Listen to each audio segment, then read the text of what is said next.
It is time for children's church, and so I invite our kids to follow our Sunday school teachers.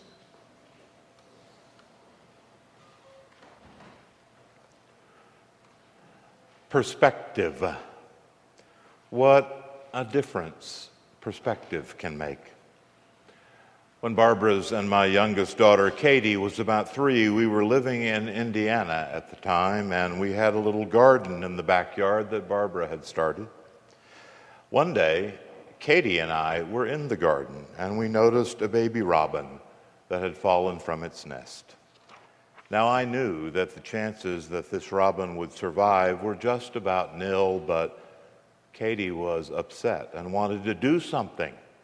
So I decided to show her a little lesson about caring for God's creatures. So I dug down with my hand into the loamy soil of that garden while Katie looked on with interest, and I found a worm. And in my best Mr. Rogers voice, I told Katie about how we were going to try to help that little bird now, and then I began feeding bits of that worm to the robin. Whereupon, to my sheer surprise, Katie started crying and went screaming into the house. You see, it turns out the very day before, Barbara and Katie had also been in the garden, and Barbara had showed her the worms, how they worked in the soil to break it up and give it nutrients, how they tickled your hand when you held them, and what good friends they were to gardeners and little girls. And now her father was tearing Mr. Worm to bits. One worm, 2 very different perspectives on it. Now, both Barbara's and my actions were motivated by the same thing, to show our child something about caring for God's creation. But the way we carried that out could hardly have been more different. And poor Katie was left to puzzle over the heartlessness of a father who could do such a thing to her friend, the worm. I think she may have even forgiven me several years later. This morning's scriptures, in their own way, also present 2 very different perspectives. Both of these scriptures are about faith, but they are oh so different, aren't they? On the one hand, Paul says that human beings are justified before God by their faith, not by their works, not by what they do. Belief in God through Jesus Christ is, for Paul, the very meaning, the very essence of faith. But James couldn't disagree more. He says in his very pointed way that if faith does not result in action, it is dead. And while you and I may not run screaming into the house at this difference in perspectives, we may nonetheless find ourselves puzzled. And rightly so, for this is one of those occasions in the Bible where there do seem to be 2 rather different points of view, opposite points of view even. And yet both of them ended up by the common consent of the early church as part of the New Testament, worthy in the judgment of the church of teaching us about God and about Christian life. Now, of course, the temptation that you and I often have in the face of scriptures that are seemingly contradictory is to simply ignore one or the other. We don't put it quite that way, of course, but we may decide that one really is a lot less important than the other. That, in the course of Christian history, is how we have ended up with different denominations. One group will make one passage, one author, one approach to things the center of things, and downplay the others. One set of verses gets elevated to center stage, and the others become bit players.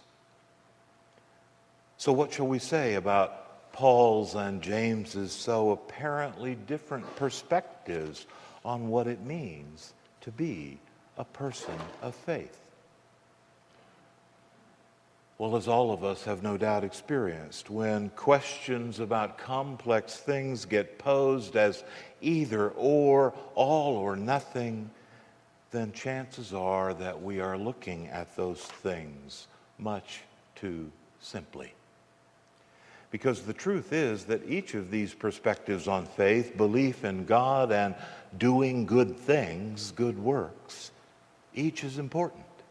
And even more telling, each perspective, when it gets overemphasized, can become the occasion for sin. What do I mean by that?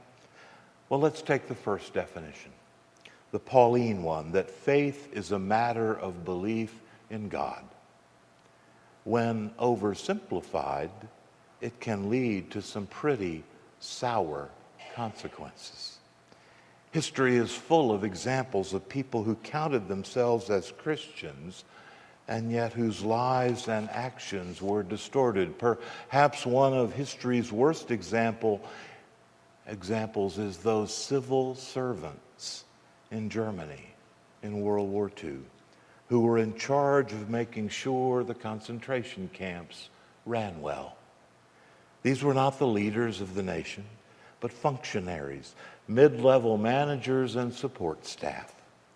And you can read stories of how they would go to church on Sunday in order to be strengthened to do their jobs and to be comforted in the face of the things that they had to do.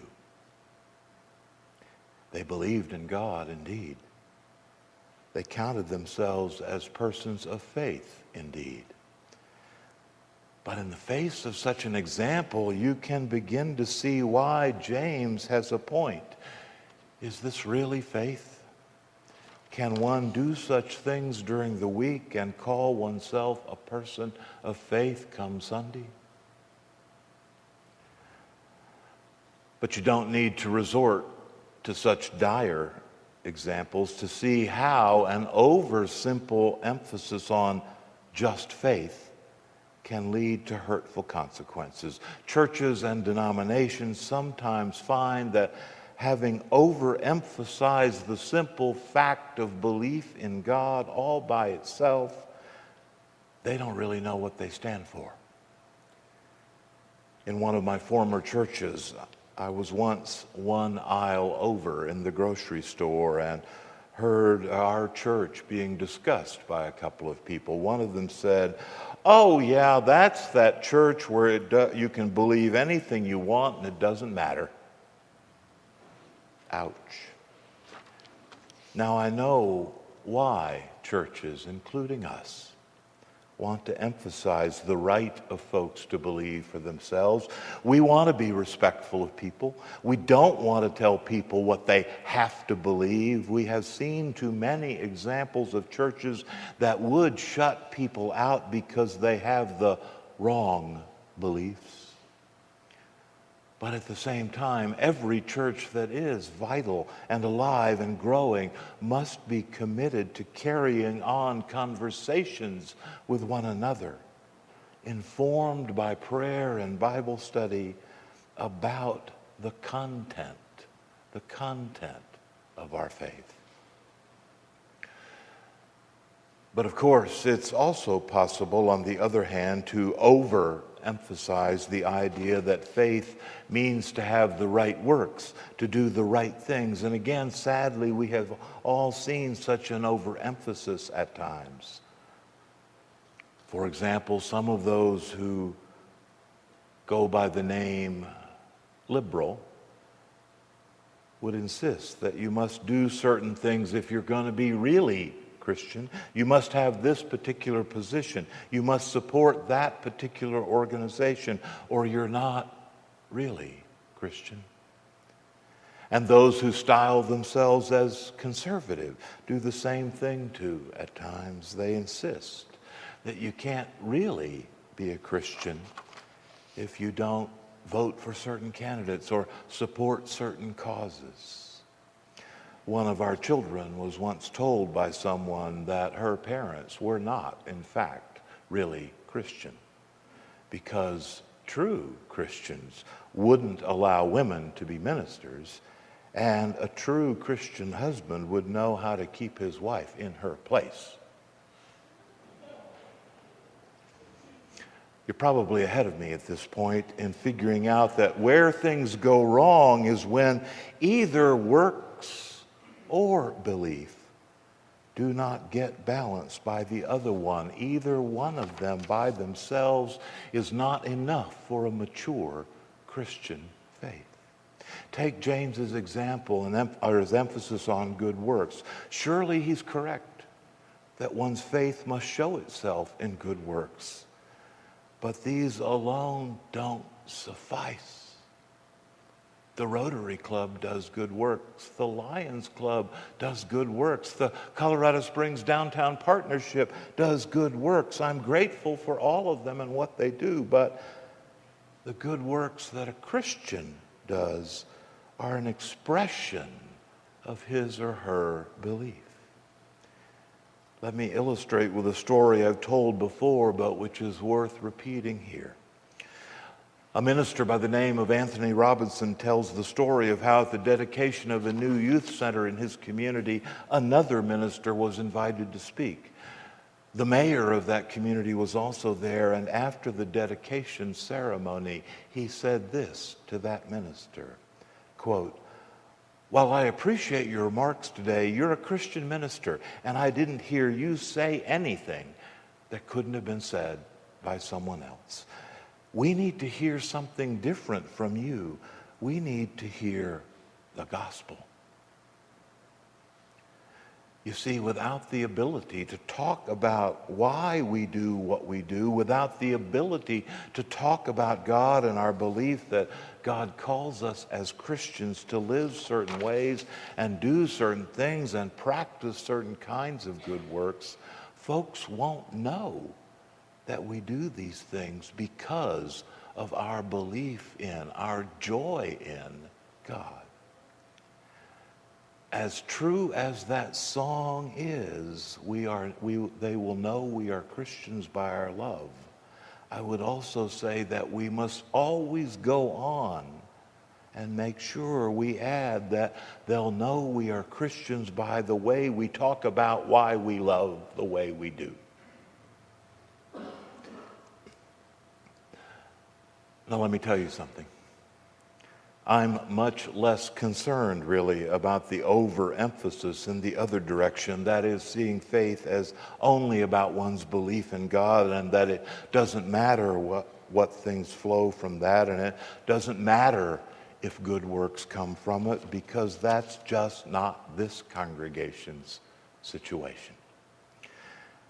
The sheer number of mission activities that we do for the sake of others, the good works for God's world that happen through so many people's gifts of time and money, often sacrificially.